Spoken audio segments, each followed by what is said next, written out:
Okay. Bismillahirrahmanirrahim. Assalamualaikum warahmatullahi wabarakatuh dan salam keluarga Malaysia, sihat sejahtera.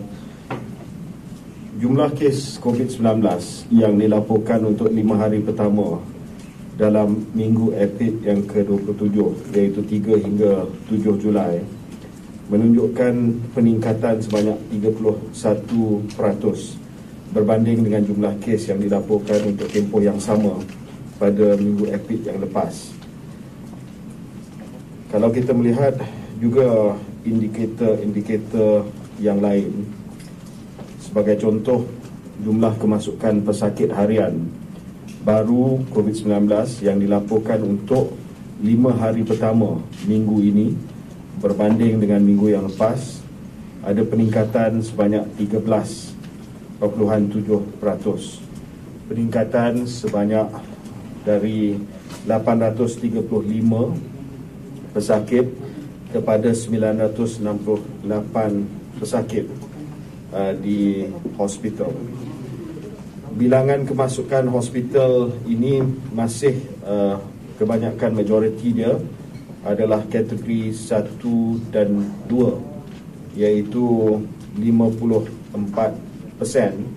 pada minggu ini, setakat ini adalah kategori 1 dan 2, manakala bagi kategori 3 hingga 5 adalah 46%. Maknanya kita masih lagi mengamalkan pendekatan untuk kita masukkan golongan yang berisiko tinggi walaupun mereka berada pada kategori 1 dan 2. Peningkatan ini adalah sesuatu yang telah pun kita jangka dan sesuatu yang telah pun saya telah keluarkan kenyataan pada 2 minggu yang lepas berkenaan dengan peningkatan kes di Malaysia dan juga peningkatan kes di seluruh dunia. Peningkatan ini didorong oleh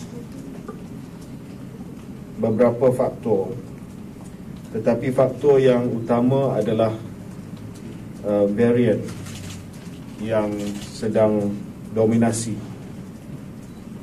Di peringkat dunia, varian yang mula dominasi adalah varian Omicron, sublineage BA4 dan BA5. Di peringkat global, sublineage BA4 telah menunjukkan kadar peningkatan daripada 11% pada minggu epid yang ke-24 kepada 12% pada minggu epid yang ke-25. Tetapi yang membimbangkan adalah sublineage BA5 yang menunjukkan peningkatan dari 37% ke 52% di peringkat global. Di Malaysia, Kementerian Kesihatan Malaysia ingin memaklumkan bahawa secara kumulatif sehingga 30 Jun, dan kita sedang kemaskini data yang terkini, sudah terdapat 13 kes sublineage Omicron yang sedang dipantau rapi, 6 kes BA2 12.1, 5 kes BA5 dan 2 kes BA52. Setakat ini tidak ada kes BA4. Bermaksud bahawa BA5 sudah pun ada di Malaysia. Dan kes-kes ini adalah kes jujukan genom yang dibuat ke atas kes-kes positif antara bulan Mei dan Jun. Jadi kemungkinan besar BA5 sudah merebak dengan luas di Malaysia. Kalau kita melihat dari segi epidemiologi di negara-negara lain, BA5 lah yang menjadi sublineage utama yang memberi kesan kepada peningkatan kes di peringkat global. Dan kita menjangkakan bahawa BA5 akan terus meningkatkan lagi jumlah kes harian di Malaysia. Setakat ini kita melihat juga daripada maklumat yang kita telah terima, BA5 bukan hanya versi virus COVID-19 yang paling mudah merebak setakat ini, tetapi ianya juga mempunyai ciri untuk menjangkiti mereka yang sudah pun dijangkiti dengan Omicron. Maksudnya dia ada immune escape property. Kalau dah dijangkiti oleh dengan COVID-19 dengan varian Omicron yang asal BA1, BA2, boleh dijangkiti semula dengan BA5. Sebab itulah kita dengar banyak kes orang yang mengalami jangkitan semula dalam tempoh masa yang singkat.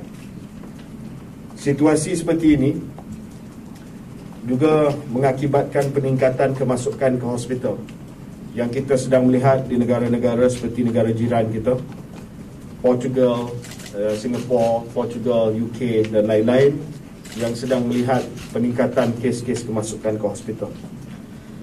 Bagaimanapun, saya ingin menyatakan bahawa berdasarkan kepada maklumat yang kita terima daripada negara seperti Amerika Syarikat dan juga Israel, individu yang lengkap vaksinasi dos primer dan menerima 2 dos penggalak, terutamanya dalam kalangan usia 60 tahun dan ke atas, mempunyai kadar kematian yang lebih rendah berbanding dengan mereka yang hanya mempunyai 1 dos penggalak. Memandangkan kita akan berdepan dengan gelombang baru jangkitan COVID-19, Kementerian Kesihatan Malaysia ingin menasihatkan kepada rakyat supaya kita mengambil langkah-langkah berikut untuk memastikan bahawa kita dapat mengurangkan kesan yang paling buruk daripada jangkitan COVID-19, untuk kita menyelamatkan nyawa, untuk kita melindungi rakyat Malaysia daripada simptom yang buruk, dan untuk kita melindungi sistem kesihatan awam negara kita daripada hospital yang terlalu sesak dan juga unit rawatan rapi yang tak cukup kemudahan. Oleh yang demikian, yang pertama adalah Kementerian Kesihatan Malaysia ingin mengingatkan kepada semua individu dewasa yang belum lagi mendapat dos penggalak untuk mendapatkan dos penggalak dengan segera.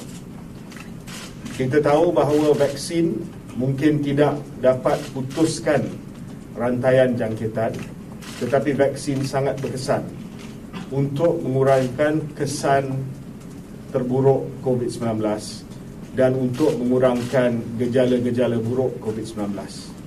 Ini adalah fakta yang telah pun dibuktikan.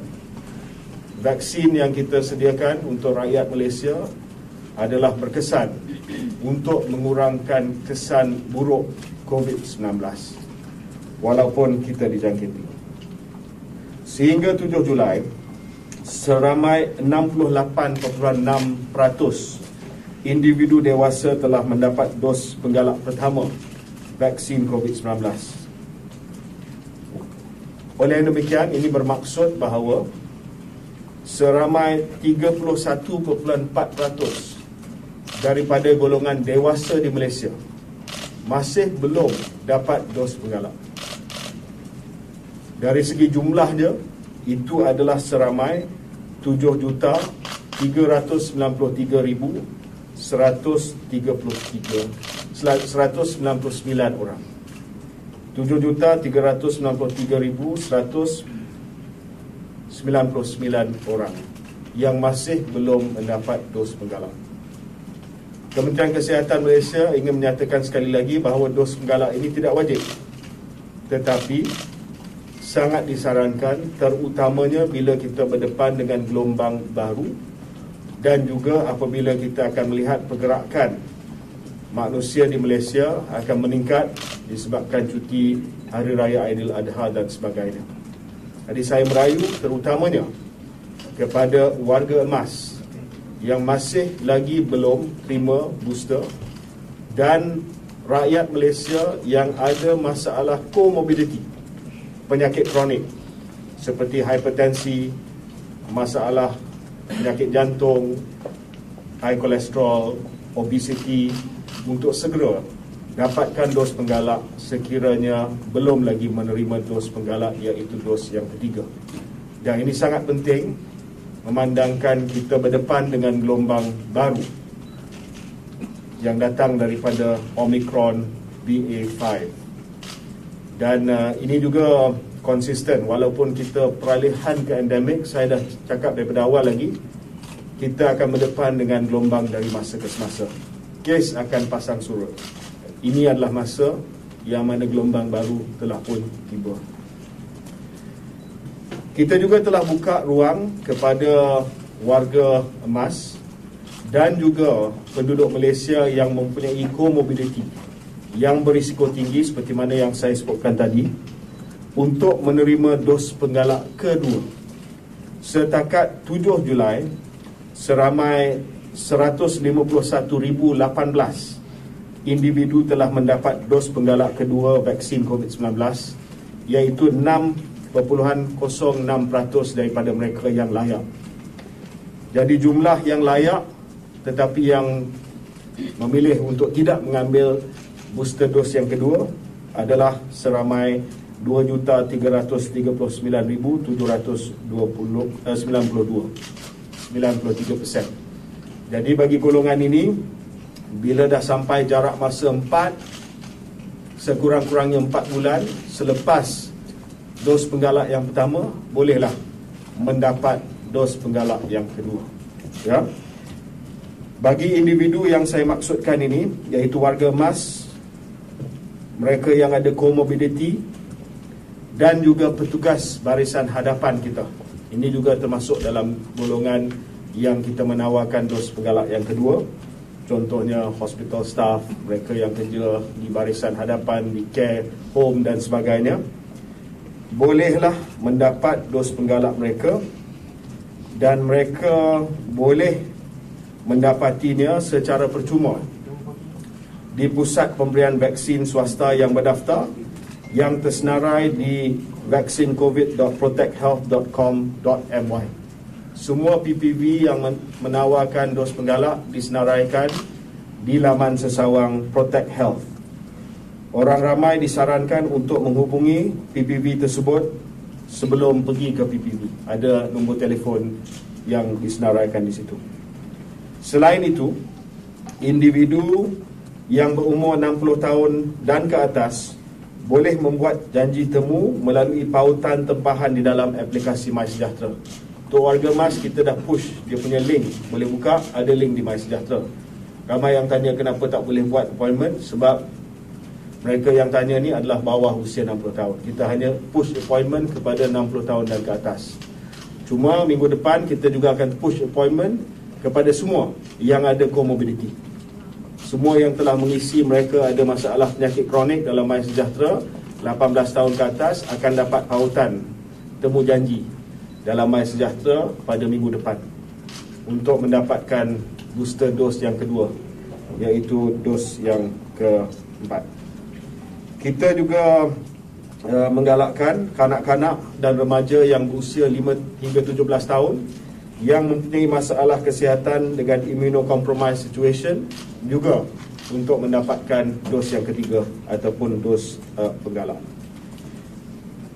Buat masa ini, Jawatan Kerja Teknikal untuk vaksinasi sedang memperhalusi sama ada kita akan menyarankan dos penggalak yang kedua kepada golongan yang tiada masalah kesihatan berusia 60 tahun ke bawah. Ya. Ini kita akan umumkan dalam tempoh masa seminggu 2 selepas kita melihat kepada maklumat secara terperinci. Berkenaan dengan vaksinasi bagi kanak-kanak usia bawah 5 tahun, kumpulan Jawatankuasa Teknikal kita masih lagi berpendapat bahawa tidak disyorkan. Kita nak tunggu lebih banyak lagi data, terutamanya berkenaan dengan keselamatan, sebelum kita mengesyorkan vaksinasi untuk golongan di bawah 5 tahun. Jadi strategi yang pertama untuk Malaysia dapat mengharungi cabaran gelombang jangkitan COVID-19 yang baru adalah vaksinasi. Masih lagi vaksinasi. Untuk memastikan mereka yang belum lagi dapat booster, dapatlah booster. 7 juta rakyat Malaysia. Yang layak untuk dapat booster yang kedua, pergilah ambil booster yang kedua. Terutamanya warga emas, yang mana kita nak melindungi mereka. Kerana kebanyakan daripada kes yang mati adalah warga emas ataupun mereka yang ada serious comorbidity. Strategi kedua adalah untuk memastikan bahawa kita dapat merawat mereka yang berisiko tinggi yang dijangkiti COVID-19. Kalau dulu kita tidak ada rawatan, ataupun rawatan pun kita ada untuk kes-kes yang sangat-sangat serius. Sekarang ini kita ada rawatan untuk kes-kes yang baru dijangkiti COVID-19. Kita ada ubat antiviral yang bernama Paxlovid yang kita bagi secara percuma. Ubat Paxlovid diberikan kepada kumpulan pesakit COVID-19 berisiko tinggi, 60 tahun ke atas, comorbidity, obese ataupun tidak lengkap vaksinasi, yang mengalami gejala ringan hingga sederhana. Kriteria pesakit COVID-19 yang layak untuk pemberian ubat Paxlovid adalah mereka yang umur 18 tahun ke atas, mengalami jangkitan COVID-19 kategori 2 dan 3. Maksudnya kalau sakit tekak, kalau usia 60 tahun ke atas, ataupun kalau usia 40, 50 tahun, 30 tahun, tapi seriously comorbid, ada high blood pressure, hypertension dan sebagainya, sakit tekak, boleh pergi untuk mendapat Paxlovid di fasiliti kesihatan yang disenaraikan. Dengan pemberian Paxlovid ini, kita yakin bahawa mereka tidak akan perlu dirujuk ke hospital dan mereka akan diberi rawatan yang berkesan untuk memastikan bahawa gejala mereka tidak terlalu serius. Setakat ini, sehingga 3 Julai, seramai 4,001 pesakit di Malaysia telah diberikan ubat Paxlovid dan tiada seorang pun yang telah mengalami kesan sampingan yang serius. Golongan berisiko tinggi mendapat jangkitan COVID-19 yang teruk adalah mereka yang ada diabetes, darah tinggi, masalah buah pinggang, asma, penyakit paru-paru kronik, penyakit jantung dan kanser. Yang inilah yang kita nak bagi ubat antiviral Paxlovid supaya mereka tidak mengalami kesan yang lebih buruk. Pesakit yang menepati kriteria yang saya nyatakan tadi diminta hadir ke CAC di klinik kesihatan dan hospital kerajaan untuk dibuat penilaian dan diberikan ubat Paxlovid sekiranya layak. Oleh itu, sekali lagi saya ingatkan, jangan takut untuk ke CAC kerana kelewatan untuk mendapatkan rawatan boleh mendatangkan kesan jangkitan yang lebih teruk. Kalau tangguhkan rawatan Paxlovid, dia akan menjadi lebih serius dan mungkin terpaksa masuk ke hospital. Senarai CAC di klinik kesihatan dan hospital kerajaan yang menawarkan ubat Paxlovid akan dikemas kini dalam laman web covid-19.moh.gov.my dari masa ke semasa. Pesakit juga boleh mendapatkan rawatan dan bekalan ubat antiviral Paxlovid di 97 fasiliti perubatan swasta, termasuk hospital dan klinik. Senarai fasiliti swasta yang menyertai program peluasan rawatan Paxlovid akan saya edarkan kepada media supaya dapat disiarkan. Kalau pergi ke fasiliti kesihatan swasta, sama ada hospital ataupun klinik swasta, Paxlovid percuma. Cuma charge perkhidmatan rundingan dan sebagainya kena bayar. Sebab itu charge daripada klinik swasta. Kalau datang ke klinik kesihatan, tak ada charge, ya, tak ada charge yang tinggi. Just perlu dapatkan Paxlovid. Tapi kalau pergi ke fasiliti kesihatan swasta, dia ada charge consultation fee, ya, tetapi ubat itu adalah free yang diberi oleh kerajaan. Jadi, satu, vaksinasi. Kedua, rawatan melalui antiviral Paxlovid. Ketiga adalah langkah-langkah kesihatan awam.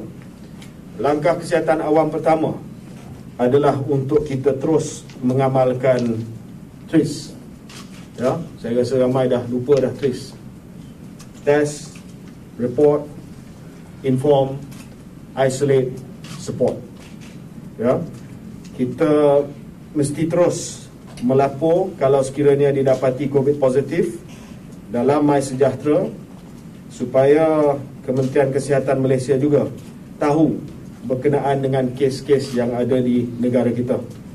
Sebagai contoh, setiap hari, saya bagi contoh daripada semalam. Semalam, ujian keseluruhan yang direkodkan adalah 41,297. Daripada jumlah tersebut, 4,874 sahaja adalah RT-PCR. Dulu ingat tak kita buat RT-PCR sahaja? Sekarang ni RT-PCR is the minority of the testing. RTK antigen yang dibuat secara profesional 25,712 akan di-key-in oleh pengendali fasiliti kesihatan. Tetapi RTK antigen kendiri ni buat sendiri, lapor dalam MySejahtera, tinggi 10,711.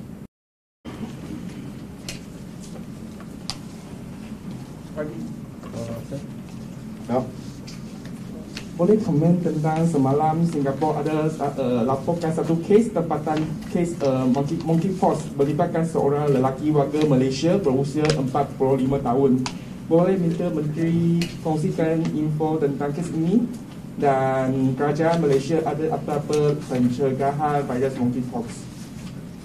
Terima kasih atas soalan berkenaan dengan cacar monyet ataupun monkeypox.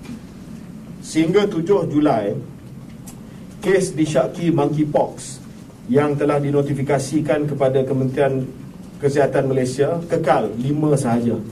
Dan seperti mana yang saya telah memaklumkan, kesemua kes ini adalah didapati bukan monkeypox. Dan semua kes ini telah pun disahkan. Satu kes HFMD dengan koksaki A6, 3 adalah kes jangkitan varicella dan kes chickenpox, dan 1 shingles, dan 1 kes didapati negatif virus penyebab HFMD dan negatif varicella. Lepuh hanya di kaki dan tiada demam, dan telah kering selepas 5 hari. Jadi kekal tidak ada monkeypox setakat ini. Namun demikian, kita telah diberitahu bahawa ada kes monkeypox yang melibatkan rakyat Malaysia di Singapura. Saya ucapkan terima kasih kepada Kementerian Kesihatan Singapura, rakan sejawatan saya dan pegawai-pegawai di Singapura, kerana telah memberi maklumat yang terperinci berkenaan dengan kes tersebut. Saya ingin umumkan bahawa kes adalah seorang lelaki usia 45 tahun, rakyat Malaysia yang menetap di Singapura. Beliau telah mengalami gejala lesi kulit pada 30 Jun dan disahkan positif monkeypox pada 6 Julai. Saya ingin juga memaklumkan bahawa beliau daripada 11 hingga 12 Jun telah berada di Johor Bahru. Pada 17 Jun hingga 20 Jun, beliau juga telah melancong ke Pulau Pinang bersama kawan-kawan serta ahli keluarganya. Pada waktu itu tidak ada gejala. Pada 2 dan 3 Julai, kes sekali lagi telah pergi ke Johor Bahru. Pada masa tersebut, lelaki ini dah ada gejala. Oleh demikian, Kementerian Kesihatan Malaysia telah pun mengadakan siasatan terhadap individu tersebut, yang telah pun memberi secara sukarela maklumat berkenaan dengan kontak-kontak rapat. Setakat ini terdapat 15 kontak rapat yang telah dikenal pasti. 14 orang casual contact dan mempunyai risiko rendah mendapat jangkitan monkeypox kerana mereka tidak bergejala. Dan seorang telah dikenal pasti oleh Kementerian Kesihatan Singapura dan kini dalam kuarantin di negara tersebut. Punca jangkitan masih dalam siasatan. Tapi kita juga telah memaklumkan kepada 14 casual contact ini untuk terus melakukan saringan kesihatan kendiri untuk melihat kepada gejala. Dan apabila sekiranya mereka mendapati gejala, mereka perlu datang segera ke fasiliti kesihatan KKM untuk isolasi dan rawatan. Asesmen ataupun penilaian risiko yang kita buat setakat ini tidak memerlukan isolasi bagi kontak kasual terhadap kes tersebut. Namun demikian, kita akan terus pantau untuk memastikan bahawa tidak ada jangkitan yang berlaku daripada individu tersebut dan juga kepada sesiapa yang telah pun ada close contact ataupun casual contact dengan individu tersebut sewaktu beliau ke Johor Bahru dan juga ke Pulau Pinang. KKM akan terus bekerjasama dengan Kementerian Kesihatan Singapura dalam melengkapkan kes siasatan ini, dan maklumat baru yang diperolehi akan dikongsikan oleh focal point negara masing-masing. Yang seorang daripada yang sedang dikuarantin itu positif dia tu macam mana? Belum lagi positif. Isteri dia macam mana? Isteri dia macam mana? Dia tidak berkahwin. Disyaki jangkit di Singapura atau jangkit di Malaysia? Tak tahu ni.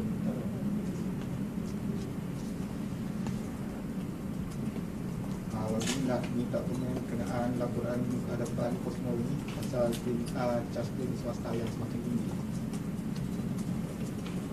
Bagi pembayaran ataupun fee di fasiliti kesihatan swasta, klinik swasta, kita memang ada jadual dan kita belum lagi membuat pindaan kepada jadual fee untuk klinik swasta. Sebenarnya mereka minta supaya ceiling fee konsultasi sebagai contoh dinaikkan sebab dah terlalu lama di paras yang sama.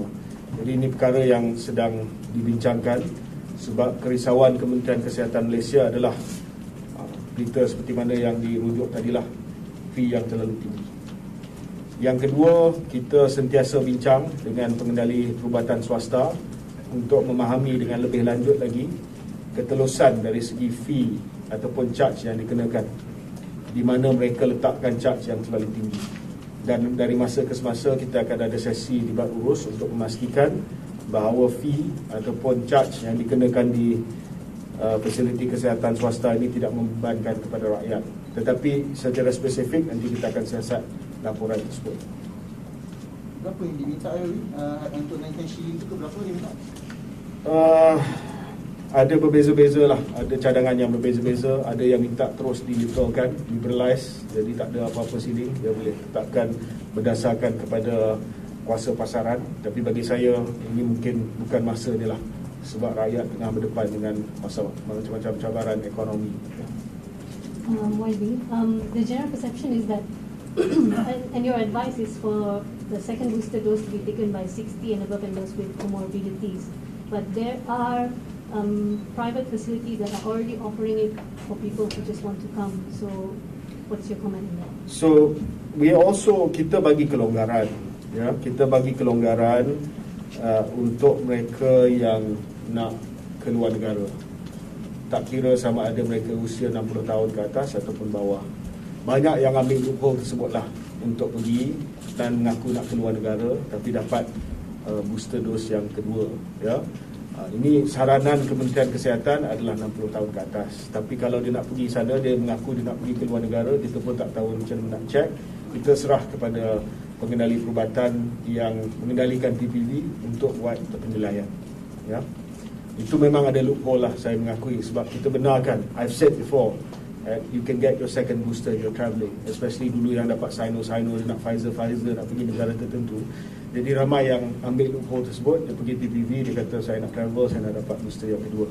Cuma bagi saya lah, ya, sebab kalau usia bawah daripada 60 tahun, kalau dah ambil booster yang pertama, lebih baik kita tunggu hingga saranan dibuat oleh KKM. Sebab kita tahu juga tentang timing booster tu, tentang keberkesanan booster tu, dan kita tidak mahu supaya nanti ada waning immunity di kalangan terlalu ramai rakyat kita. Tetapi saya dah minta TWG untuk buat saranan, kalau boleh kita turunkan kepada 50 tahun dahulu dan slowly we step down. Jadi ada anjuran Oh, dia ada unjuran gelombang baru BA5 ni dia akan peak bila ke apa ada? Belum lagi sebab kita kekangan yang kita hadapi sekarang apabila jumlah ujian PCR menurun, maka jumlah rujukan genom penuh yang dapat kita buat juga turun. Kita hanya dapat buat rujukan genom ke atas kes-kes yang kita dah buat PCR. Kalau RTK antigen kita tak boleh buat whole genomic sequence. So sebab itu kita sebenarnya ada blind spot sikit. Dan ini bukan sahaja di Malaysia. Ujian RT-PCR di banyak negara telah turun. Oleh yang demikian, rujukan genom pun turun. Bila genomic surveillance turun, kita sebenarnya tak tahu prevalence BA5, ya, dan dia agak delayed lah. Dia agak delayed. Dia tidak maklumat itu tidak berapa up to date.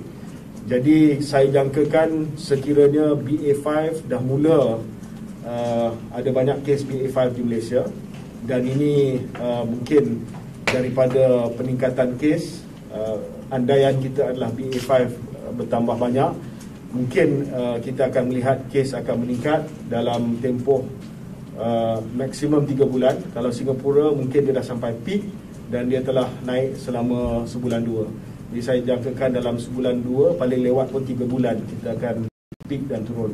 Itu pun pengalaman kita dengan Omicron yang pertama lah.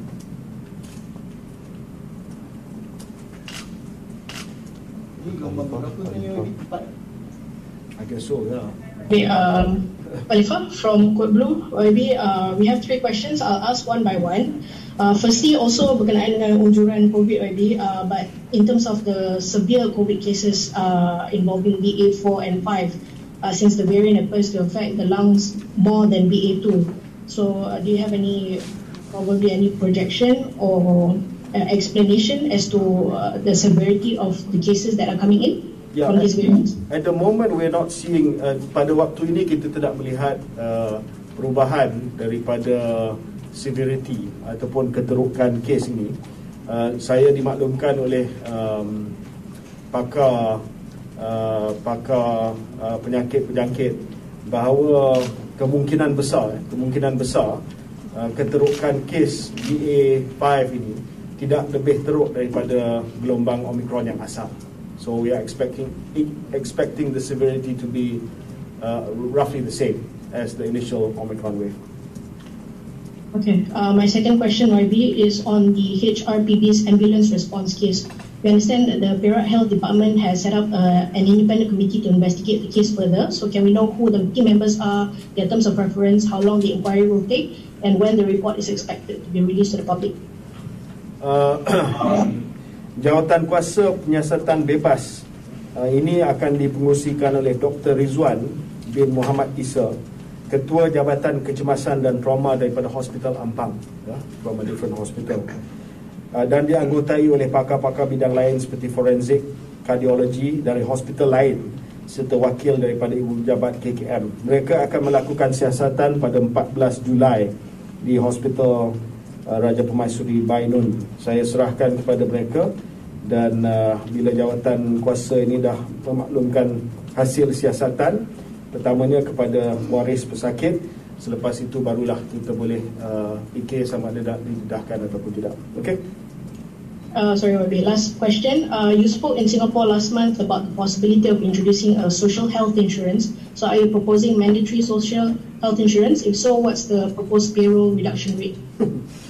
Saya kata itu antara jalan penyelesaian, bukan kita nak buat.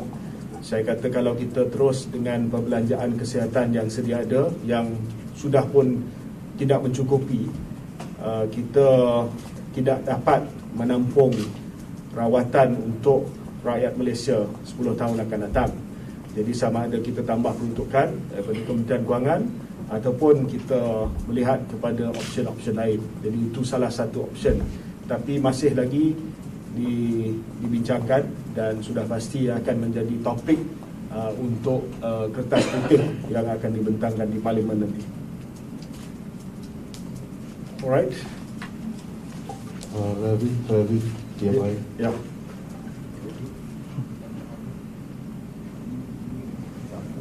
Audio, Ravi, audio. YB, sorry. Good afternoon, YB. Ravin from the Malaysian Insight. YB, I just have one question. People who test positive will have HSO issued who are quarantined at home and all these things. But literally they can go out without notifying, because there is no one checking at the premises and everything. And now with the highly infectious BA.5 variant is already detected, would you encourage premise owners to check at least the status of these people when they're going inside the premises to prevent these people who are testing positive to go in? Thanks, kita dah maklum kepada premise owner, ya, bahawa ini adalah tanggungjawab mereka. Kita dalam fasa peralihan ke endemik ini, kita tak suka paksa lagi, ya, sebab kita kena biasakan diri untuk hidup dengan virus ini. Sampai bila kita nak kena paksakan dengan penguatkuasaan undang-undang dan sebagainya.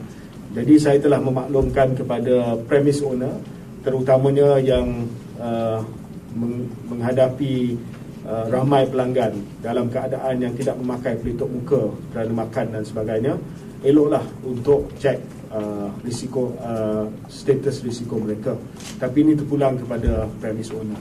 Jadi hari ini oleh kerana kes mula meningkat, sekali lagi saya memberi nasihat kepada pemilik premis, terutamanya pemilik premis yang berdepan dengan pelanggan yang jumlahnya ramai, yang tak pakai pelitup muka kerana makan dan sebagainya, elok mengamalkan, ya, elok mengamalkan cek status risiko pelanggan sebelum mereka masuk ke premis.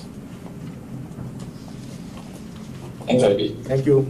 One last question lagi, for me. Tadi YB cakap pasal mungkin akan pertimbangkan untuk saman semula, kalau siapa yang tak pakai mask ni. Bila kes mendadak, can you define mendadak, some figure in your head?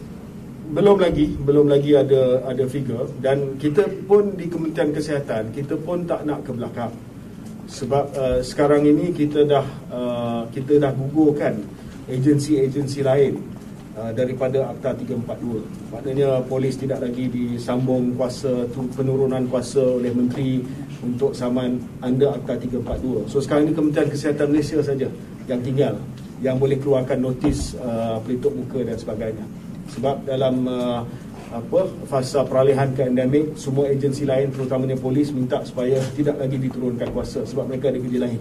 So kita pun setuju. Jadi sekarang ini sumber untuk menguatkuasakan itu pun terbatas sebab hanya Kementerian Kesihatan saja. Jadi seeloknya kita tak nak sampai ke tahap tersebut lah, dan saya pun tak nak keluarkan notis compound lagi dah, sebab sepatutnya kita tahu apa nak dibuat. Lagipun kalau terpaksa keluar notis compound, ramai rakan-rakan menteri saya yang kena. Anyway, so what I'm trying to say is that saya harap kita tak perlu sampai ke tahap itu, dan kita akan dapat patuh kepada apa yang wajib. Okay, satu lagi yang saya nak sebut, ini berkenaan dengan keadaan sumber manusia di Hospital Tunku Azizah, sebab benda ni keluar dalam media sosial, ya. Jadi saya nak maklumkan bahawa seramai 91 pegawai perubatan yang telah menamatkan latihan siswazah dan tamat tempoh penajaan hadiah latihan persekutuan telah diluluskan pertukaran masuk ke Hospital KL dan Hospital Tunku Azizah mulai 18 Julai. Ini to address yang shortage itulah yang keluar dalam media sosial. Jadi kelulusan pertukaran ini dibuat selaras dengan pelaksanaan urusan pertukaran keluar seramai 86 pegawai perubatan yang menamatkan latihan siswazah ke fasiliti kesihatan lain. 86 dah tamat, dia keluar. So hari itu ada berita yang keluar kata tak cukup doktor, manpower shortage dan sebagainya. 91 akan kita hantar ke HKL dan HTA pada 18 Julai. Okay? No more questions. Terima kasih semua. Thank you.